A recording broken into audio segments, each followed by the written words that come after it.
And I'm Damos. We're from the California Initiative, Los Angeles. And today, we're going to talk to you about bug out bags. So, what is a bug out bag?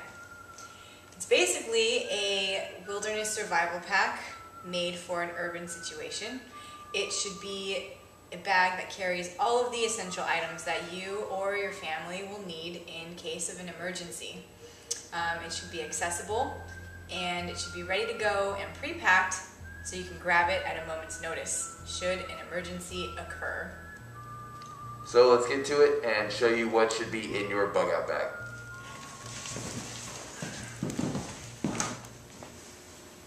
Okay, so right now this may look like just a bunch of junk on a table, but I promise in the next couple of minutes it's going to make sense. So let's get to it and see what should be in your bug out bag.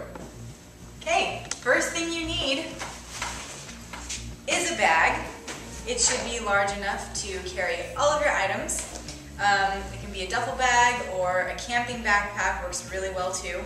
It should also be appropriately sized so that it can meet your physical fitness level, because you're going to have to walk everywhere and you want to be able to carry it with you.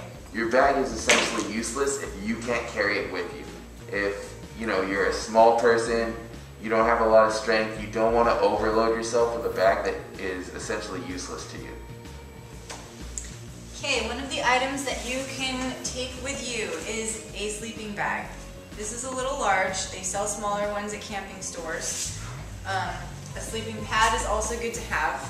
Having a good night's rest and being comfortable is essential to survival. But don't think that you have to keep them in your bag, and don't think that you're going to have to stuff it in some sort of a backpack. You can just tie it on or keep it on a separate rope, which brings us to the first item on the table. Let's talk about the rope here. Okay, there are several things that you can use for rope and cordage. First of all, obviously, is rope. It should be durable, and if it's longer in length, you can use it to tie bigger items, such as your sleeping bag. They also sell bracelets made out of paracord. You can get them online, you can get them at a sporting goods store. These are really useful too. Floss. Dental floss is surprisingly strong, and there's a lot of it, and it's really small, so it won't take up a lot of space, and it's not heavy. You want to make sure that you have these cords on you, because they have so many vital uses. There's so many situations where this can save your life. If you don't have food, you can turn that floss into a makeshift fishing string. You can use everyday items to create a fishing lure or hook, and you can get your food from a nearby stream if you're stranded in the wilderness. The cord can save your life, the paracord. The rope can secure your gears. It can help you lower from one area to the next. It just has so many vital uses.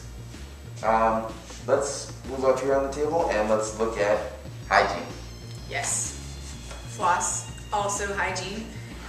You want to take care of your teeth. So toothbrushes are good to have, and it should be contained and kept away from any kind of bacteria that may be around, because more than likely your sanitation situation and hygiene is going to be lower than it normally is. Soap, good to have as well as a towel. And feminine products, not only for women for obvious reasons, but more useful than you think. Yes. The sanitary napkin can be used to dress wounds, and the tampon is packed in a sterile container, and the cotton part can be used for starting fires. A water filter. Yes, and wounds. Okay, and on top of that, you want to take care of yourself, because if you're not taking care of yourself, then bacteria is on your skin, bacteria is in your mouth. If you get a cut in your mouth, if you get a cavity, any sort of an open wound on you, that bacteria is going to flood into your body, and it's never good. So, shall we move on to duct tape? Yeah, let's move up here to the duct tape. Okay, duct tape. tons of uses, including rope. You can tie it together, braid it. It's really strong. You can use it to secure, sterile bandages to your wounds, should you have any. If you don't want to carry the tape and you want to save space, you can wrap it around a water bottle, a durable water bottle, like a Nalgene bottle. Any sort of Nalgene plastic bottle will do fine. It's good for storage, it cuts down on your space, and again, it is one of those vital things that you need to have on you. Yes. You also need to use your water bottle because it transports water, and you can also use it when you are disinfecting water. So, disinfecting water. Let's move on. Water disinfectant. These are tablets that are obviously very small, easy to put in your bag, easy to put in a small container or like a separate pocket. And what it is you drop 2 of these in a quart of water and it makes water sanitary to drink.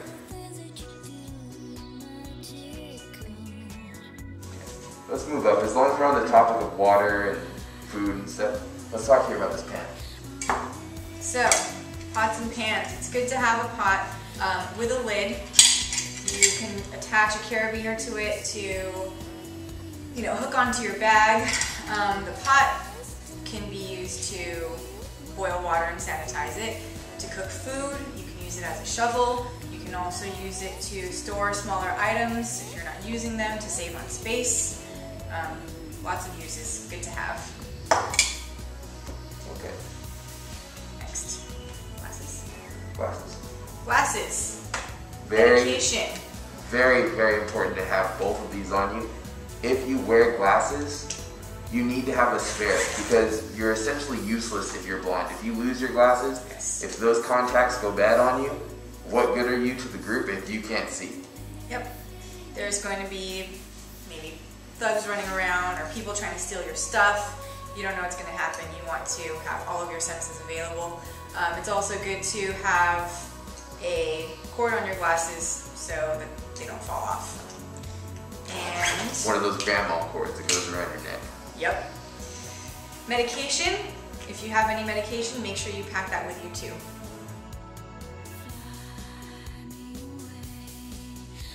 Okay, next we have cards on the table. Time to have some fun. It is good to keep up your morale when you are stressed out. Having a deck of cards or a small game to keep you entertained is really good to have. Remembering to have fun, smile, laugh, that will really help you under times of duress. We have our trusty Scooby-Doo deck here. There we go. All right. There's my light. AA twist-on flashlight. You can get that at any Home Depot, at any Walmart or Target, any superstore. This is a combination. It's a flashlight, it's a glow stick, it's a signal glow stick as well. If you take this bottom off, it's also a whistle, which is good. We'll get into that right now in a minute. On top of that, this thing is actually from LifeGear. It has 200 hours if you leave it on, 200-hour lifespan, and it shines at 8 lumens, which is actually relatively good for something so small as a glow stick. Again, you can get that at lifegear.com, and that's going to be a link on our website that we can show to you. Let's move on to this whistle. Yes. Having a whistle is really good. A P-less whistle, which means a whistle that doesn't have one of those little balls in it. They are good to signal to anybody else, call for help, as well as save your voice. If you're yelling and screaming all the time, you're going to lose calories, you're going to be dehydrated, your throat might get sore. So that's a really good thing to have. It's always good to save on your energy and get a tool that will help you work through it. Also in terms of flashlight, extra batteries, good to have too. Let's go on to clothing and just surviving, pretty much going through the night. We have some clothes here. We have a hat, if you want to show them the hat. Hat keeps the sunlight off your head. In Southern California, that's very, very important. You don't want to get sunburned, you don't want to get heat stroke. Under here we have a UV sensitive shirt. You want to tell them about that shirt? Yep, this shirt, if you want to spend the extra money, which can be worth it in terms of survival, this was bought, it's Columbia brand sportswear. It's bought at REI. You can wear it in the day or at night. It's long sleeve, it's lightweight. It also has UV protection, like Damo said. And socks. This is a good pair of socks. It's thick, it's made out of wool. You want to try and keep your clothes to synthetic materials. Cotton is not always the best thing. You'll sweat during the day and then you will be cold at night because the sweat will not dry. Also, right now I have a jacket appropriate for winter because we're in November and it's cold. Your bug out bag should be updated every so often to fit the seasons. So obviously if it's 90 degrees outside, you're not going to need a jacket that heavy. You also want to have good shoes, durable, sturdy shoes with ankle support. You don't know how far you're going to have to walk or what kinds of things you're going to have to walk over.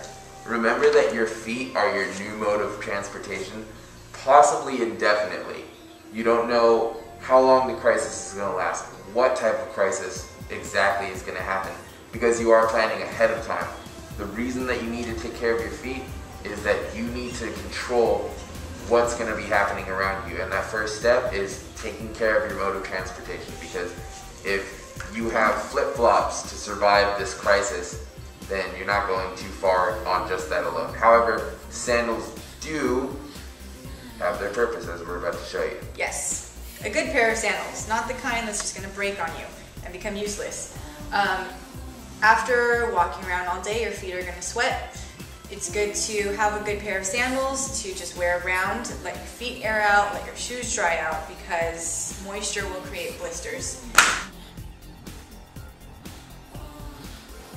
So onto this. This is what is called a space blanket, emergency space blanket. It's very small. This is a one-person blanket. Very cheap, under $10 at any sort of, again, a superstore, Walmart, Target, Big Five, any sort of a camping store that you can get a hold of. You can find them online, probably for even cheaper and in bulk.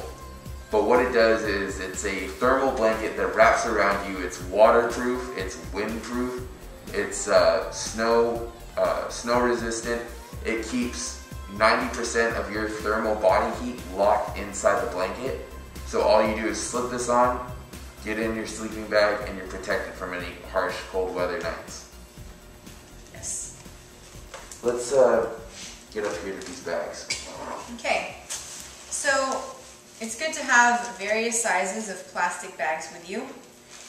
Having a really large bag and lining the inside of your bug out bag and packing your gear inside the plastic bag is good because you don't know what you're going to encounter and you want to keep your stuff dry.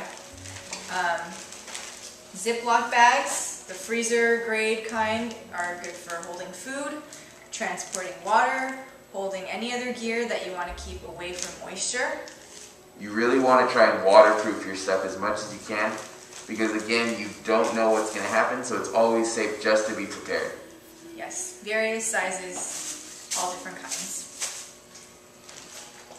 Let's get to the fire. So the next thing that we want to talk to you about is fire. Very essential in time of crisis. Yes. Fire also helps to keep up morale, keeps you warm, cooks your food, can be used to signal people. You should always carry at least 3 different methods of lighting a fire with you, because you don't know, you just don't know what's going to happen. So, Zippo lighter. You can find them for cheap online. They require lighter fluid, but they're windproof. Traditional Bic lighter. Again, this requires lighter fluid. It's not windproof, but it's light and it's easy to come across. And also easy to stock up on. Another way that you can light a fire is with the magnesium block. Would you like to demonstrate? The way you use a magnesium block is you use the saw end on this to carve away at the magnesium. You just carve away at it, cause several strips, shards to come off. Turn around and you strike on the back side of this rib, and you start those sparks. Those sparks will ignite a flame on the magnesium, which will in turn start the fire.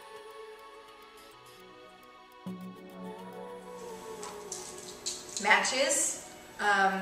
You can buy match cases at sports stores, or you can make your own. This is a pill case. It should be brightly colored and visible. You can just store, regular matches inside here and tape a striker to the outside. So, different methods of fire starting if you don't have dry twig anywhere. This is a Brillo pad. It's flammable, it's easy to light, lightweight, cheap. Another thing you can do is get a container and douse cotton balls in Vaseline. These are my favorite.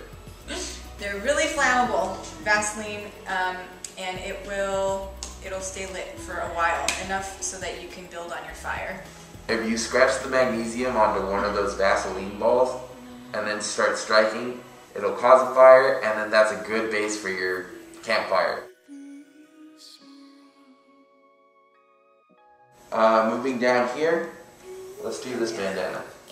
So, bandana is good to have. It doesn't take up a lot of space. You can use it as a sling if you get injured. You can use it to put on your head to protect you from the sun or the cold. You can put it on your neck for the same reason. You can put it over your face to protect you from dust or any chemicals that might be in the air. So it's good to have. Multiple use item. Definitely very good. Over here we have a leash. You want a good, strong, short leash. If you're going to bring any sort of dogs with you, any sort of pets with you, you're going to want to keep them very close to you.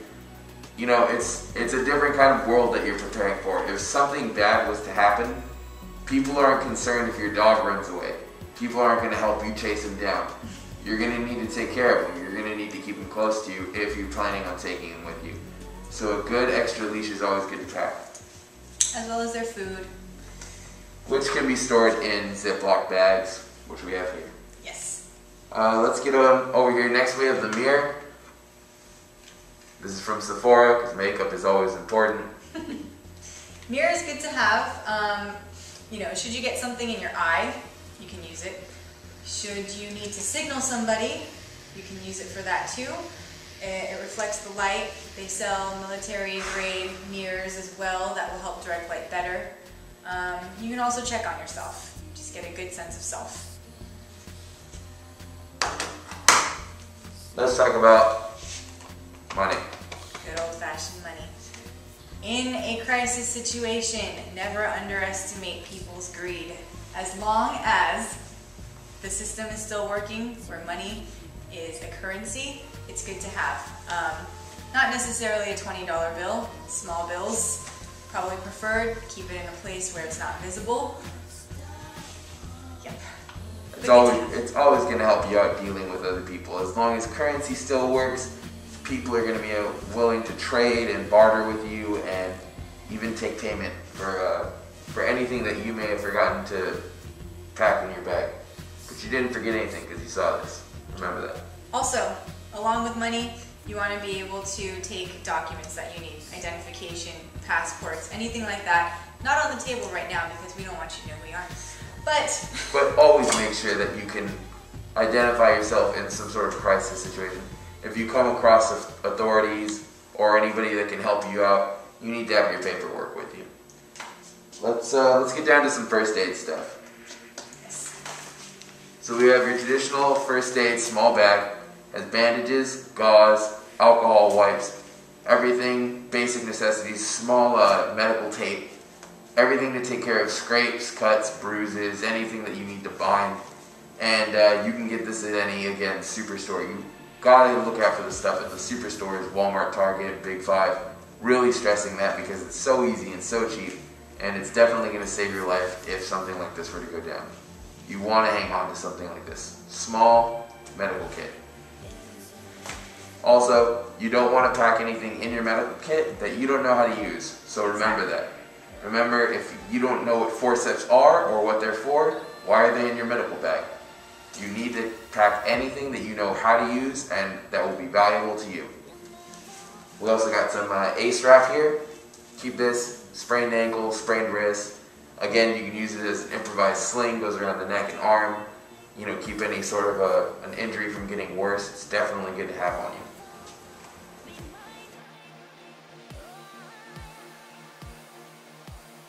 Okay, so let's move on to tools. There's a common misconception that a crowbar is some big, hefty, 2-foot long piece of iron that you carry around. It's really not, and I'm going to tell you exactly why it's essential. Let's say there's an earthquake and a door jamb shifts and you have a loved one on the other side, or maybe you just need to get out of that building. If you have this in your pack, it's going to help you out a lot. This is a collapsible crowbar made by Elkhart. It has a carabiner, hooks onto your belt, hooks onto your pack. You just take it out, whip it out. Whip it out. You can use this to wedge open the door and get out, get to that loved one, get out of the building. However, the design of this crowbar, because it's so small, it has this S curve. The reason that is that it actually gives you the same leverage as that 2-foot typical crowbar. It's very light, only about a pound. It has both ends. This will lift a manhole cover. This will pop open a door. This will break a master lock. It will definitely be something that you want to have in your pack. Again, this is made by Elkhart, and I'm going to get you that information on our website that you can check out afterwards. Let's move on here. This is your survival knife. You can get it at any sporting goods store. I highly recommend, do not skimp out on this. Don't settle for what's on sale, settle for what's good. You pop this open.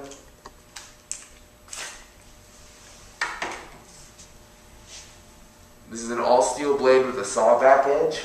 Cuts through rope, cuts through wood, helps you out definitely, very sharp. It has a Basong blade where the top is heavier than the bottom part of the blade. Actually makes it easier for a strike. Turn it upside down. The handle is actually balanced but hollow. You have a compass on the bottom of here, on the bottom of the palm. This is a waterproof tube. Inside are matches, fishing line, and fishing hooks. Okay, next we have the cell phone. Don't rely on it, but it's too valuable to leave behind because if the towers do work, it's good to contact people in emergencies, but conserve your battery. It's always good to stay in communication with people. Okay. Next we have a backpack. This is a Camelback backpack because it's another good way to transport water, and a small pack is good if you need to go on, away from your group on another task. Something that's good if you're the family type and you have a few people with you, you have maybe a wife and a kid who also have their backpacks with them. You need to bring along a small tent. It's going to help out a lot. It doesn't weigh much, and you can just strap it onto your bag. If you don't have a tent, you can also use a tarp as shelter.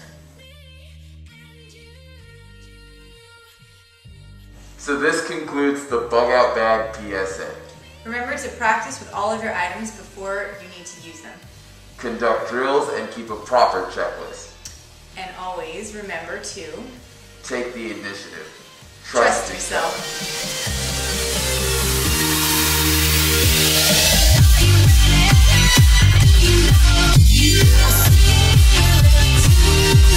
My good friend Neuroscience.